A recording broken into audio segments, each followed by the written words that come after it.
Voilà, je voulais commencer par celle-ci. En fait, c'est une œuvre qui a été créée par Jérôme Gulon pour célébrer les 140 ans de la Commune de Paris. Donc il a fait cette œuvre en 2011 et en fait il a voulu rendre hommage à des personnages qui ont été importants pendant cette période de révolte des Parisiens. Et là, il rend hommage à Auguste Blanqui. On se trouve justement sur le boulevard Auguste Blanqui. Et c'est un personnage important, mais pas que lui en fait. Jérôme Gulon a fait des mosaïques un peu partout dans Paris sur des personnages comme Jules Vallès, comme Louise Michel. Et à chaque fois, c'est des portraits qui leur rendent hommage. Et sur toutes les mosaïques, il y a toujours un petit coquelicot qui est vraiment le symbole des combattants. Pour deux raisons, parce que le coquelicot peut représenter l'impact de balles, par exemple sur le corps d'un combattant, et puis parce qu'on dit que quand quelqu'un meurt au combat sur un champ de bataille, il y a un coquelicot qui pousse à cet endroit-là. En fait, Mystique, elle a une 60aine d'années. Mystique, c'est voilà, vraiment quelqu'un de reconnu. Elle a même illustré le Larousse en 2010. Elle est poète. Elle fait ses pochoirs souvent sur la butte aux cailles. Et donc, elle les accompagne toujours d'une petite phrase, comme vous voyez là, alerte à la bombe. En face, on a le temps est un céréal qui, l'heure, on a des jeux de mots, en fait, voilà, qu'elle fait. Et elle est vraiment connue. Son nom, c'est un nom inspiré de Mystique avec un K, qui était la sorcière dans le journal de Mickey. Ça va peut-être rappeler voilà, des souvenirs à certaines personnes. Et donc c'est vraiment une des artistes emblématiques de Paris et de ce quartier, et reconnue même dans le monde entier aujourd'hui, Mystique. C'est un collectif qui s'appelle Urban Solide.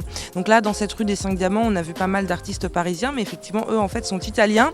Et ils se sont intéressés à tout ce qui est exploitation des données personnelles, puisque pour eux, voilà, avec Internet, avec les réseaux sociaux, on nous regarde, on nous observe, on nous écoute. Et donc, ils posent comme ça des oreilles sur les murs. Les murs ont des oreilles pour eux.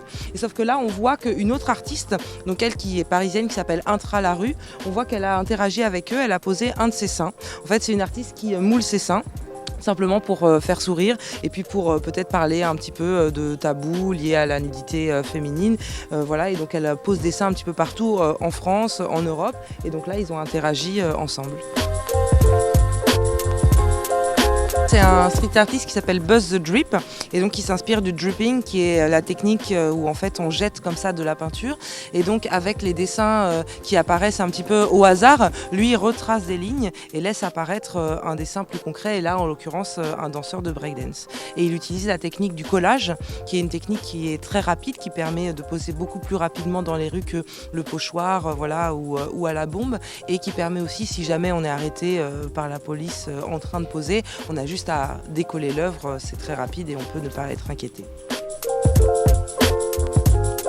Oui, là on voit un exemple de mousse graffiti, en fait, qui est du street art écolo, parce que comme dans tous les domaines, le street art a cette vague un peu écolo, et c'est vrai que la bombe, c'est chimique et ça agresse, que ce soit les personnes qui l'utilisent ou les supports, et donc on a vu se développer cette méthode qui consiste soit à aller chercher de la mousse et à la coller directement sur le mur avec une colle à base de yaourt ou de miel, soit à mélanger la mousse directement à cette colle, et donc à faire une œuvre qu'on verra apparaître au fur et à mesure avec la météo.